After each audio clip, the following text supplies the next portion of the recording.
happening, guys? It's Boxing Lowdown and I'm back here with another video. Now, don't forget to like, share and subscribe. Feel free to drop a comment if you like. I'll happily respond at the end of the video. Now, let's get straight on to business. Dillian Whyte and Alexander Povetkin was announced today. We all knew it was going to happen, didn't we? Let's be honest. We knew that there was an announcement coming. It's been in the pipeline for weeks, maybe even months, actually.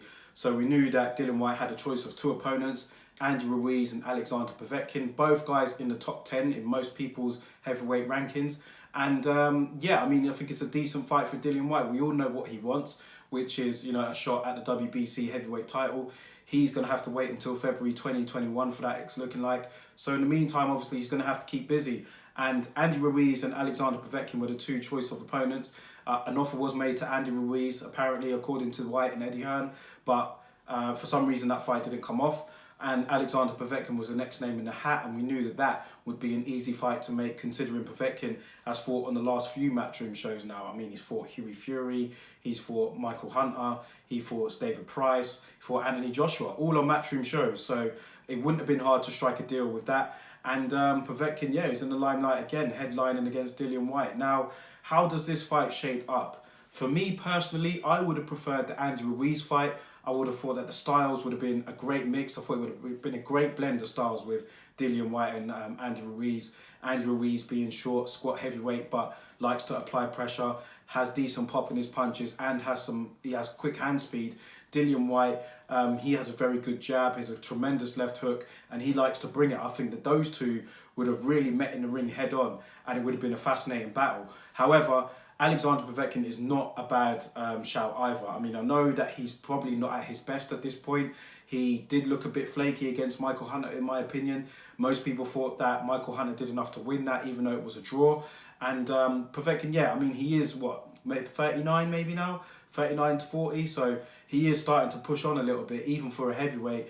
And maybe now's the right time for Dillian Whyte to get him. I mean, Dillian Whyte's younger, he's bigger, and he's going to want to rough Povetkin up in there. But we do know what Povetkin has. He's very, very skilled. I mean, he had a tremendous amateur background, picked up a world title as a professional. And, you know, he gave Anthony Joshua quite a bit of problems in the first few rounds before he lost that fight.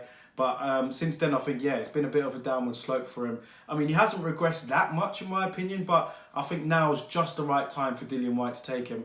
But listen, I said this last week with Kalia Fire and Chocolatito. I thought that it might have been the right time for Kalia Fire to take Chocolatito on, considering that he was 32, considering that he had been through the wars, and look at the performance that he pulled out. So you never know.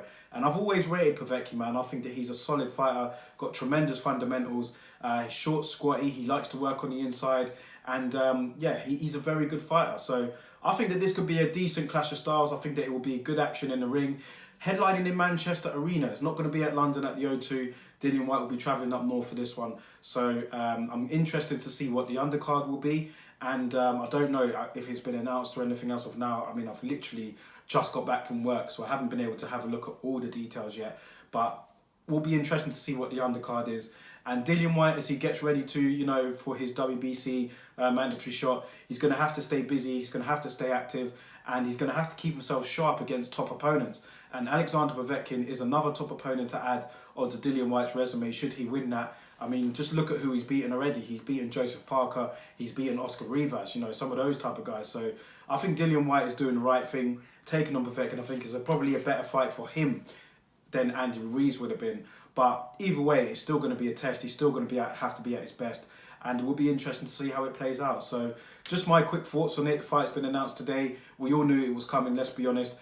Quick one before I go, though. This fight will also be on Sky Sports box office. Now, when you think about all the heavyweight fights that we've got coming up this summer, all of them seem to be on box office. I mean, we've got Daniel Dubois and Joe Joyce. We've got Fury and Wilder 3. That's going to happen in the summer. We've got Joshua against Pulev, that was announced. That's going to be on box office.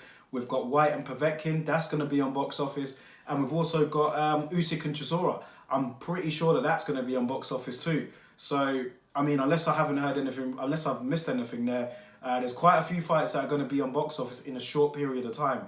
And when you think about it as well, in May, Canelo will be fighting Billy Joe Saunders, I believe, as well. And that will probably be on box office. So, I mean, yeah, it's going to be interesting to see how it all plays out, man. But quite a few fights there are going to be on box office. So let me know your thoughts on that and which fights you'll be ordering. It's good that the fights are happening, but I just know that the reaction will be with that fight being on box office. But listen, Dillian Whyte has been on box office for the last few of his fights now. So he's just a Sky Sports box office fighter now. So yeah, just want to give my quick thoughts on it. Let me know yours in the comment section below, and let me know how you see this fight playing out. I'll catch you guys on the next video.